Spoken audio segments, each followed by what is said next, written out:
So this is what happens when you have 14 inches of rain, probably a 4, 5, 6 hour time frame. We have a nice finished basement, totally ruined.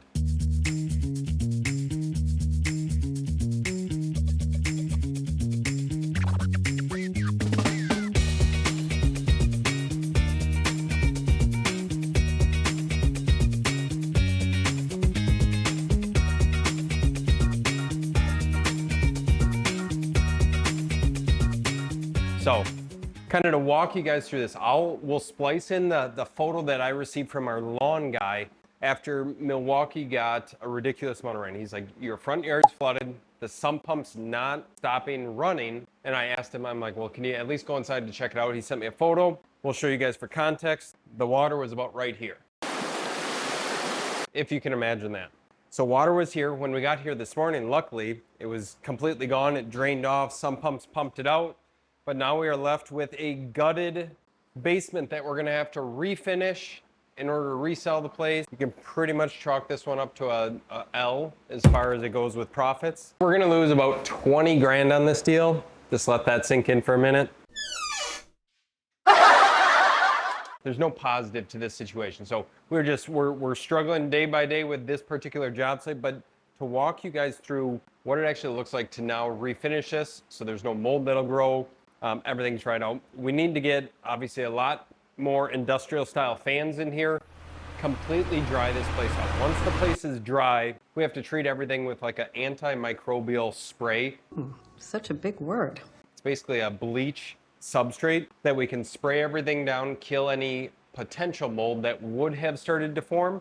We'll get dehumidifiers running, everything like that. And then once everything's dried off, you can encapsulate it or seal it with like a shellac, or I know Kiehl's makes a product for anti-mold growth. And then we can begin refinishing it. So instead of doing drywall in like these sections right here, excuse me with the fan noise, we're gonna put like a wainscoting up a little bit. This will just be, of course, open behind there, but we can nail up some base trim, re-skip trowel the walls if we need to, since I made a lovely cut and we didn't need to go that high.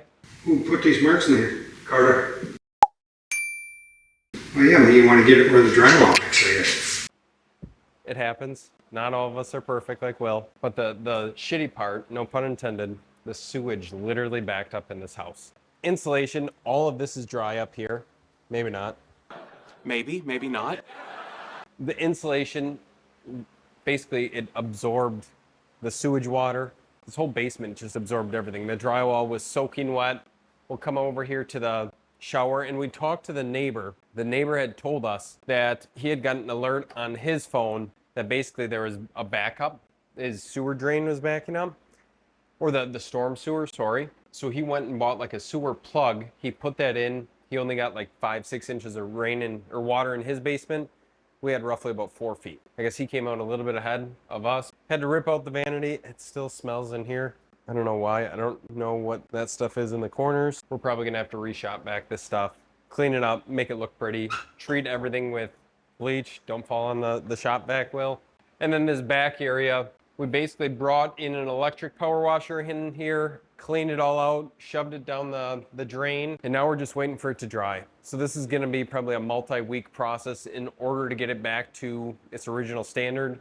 This doesn't look good, so we'll probably just clean this up, possibly throw the wainscoting in here just because it'll be an easy button up, easy fix. But that's the fun when it comes to water damaged houses.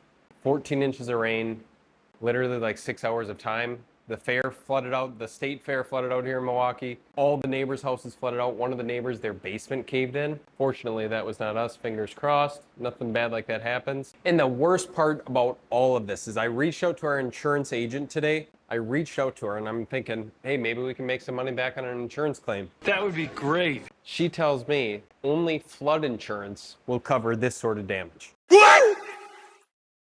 Literally, you cannot bind flood insurance unless you're in a floodplain. None of these houses in the 30 block radius are in a floodplain. So almost every single homeowner, unless they have like backup coverage or like backup for a sewer or sump pump failure coverage or anything like that, an additional binder on their policy, none of these homeowners are covered, which means they either have to come out of pocket for the expense, they have to let it sit, They have to do it themselves. Fortunately, we can kind of take this hit, move on, get the project done. But insurance is kind of a scam in my opinion. It's a scam. It's a scam. And I refuse to be scammed. You still need it. I was thinking we were going to come out ahead. We were definitely not coming out ahead. We're probably going to come out behind.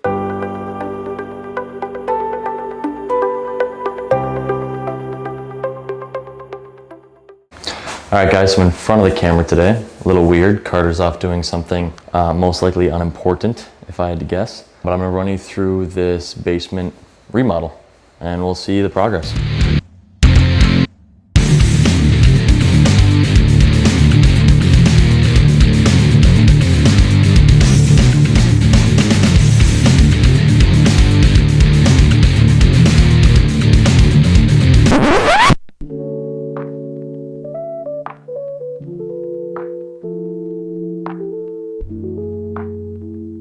To get all the mold and the drywall and the insulation, get everything cleaned out of here so that way somebody else can buy this with relatively few issues, or no issues hopefully. Here, I'm gonna flip you guys around. So all the drywall's taken off, all the insulation's taken out. Brian's finishing cleaning the bathroom floor quickly. That should be like the last thing on the docket. We've taken this whole thing down to studs. The floor we painted and we speckled as we normally do in most of our basements. We had to vacuum out all these cavities. They were full of drywall and debris. There was a few places in the wall where the water had hit the sub plates for the wall here, and there was no treated lumber. It was all untreated. So it was completely rotten out. I'll show you guys that here. So you can see where we had to splice in some 2x4s there, like right here. These 2x4s were completely rotted out on the bottom. We had to cut them out and replace them with the new ones right here, so that there was some structural integrity still to this place. And then we painted all the cinder block and all the other, this was put in by a different contractor, probably to make sure the walls weren't bowing in. But then all the cinder block we painted, all this we painted, floor was painted. We painted the stairs as well. I just did some yard work, some raking, putting sticks and stuff in the dumpster, clean the windows, and we're gonna mop all upstairs and we should be good to go. The other thing we had to do, and the lighting's kind of bad in here, but there we go. The other thing we had to do was get a brand new water heater because the water in this basement rose so high it took out the water heater and the furnace. So there's a furnace guy coming as well, which is gonna set us back, well, quite a bit of money. I mean, those things aren't cheap. So those have to be installed by a plumber. But then once those are installed, this place should be ready to get back on the market. Okay, so moral of the story. Bad things happen when you own flip properties, rental properties. If we had a whole portfolio in this neighborhood, it could have been a lot worse, especially if insurance doesn't cover it. But this is just a reminder that bad things can happen. Why do bad things always happen to the good people? All you can do is take it a day by day, step by step, have to overcome it. Can't really do anything about it now besides get the stuff done, fix it properly, put it back on the market, and move on to the next deal. So you can always come out ahead by doing more deals. That's our plan. That should be your plan. We'll see you guys in the next one.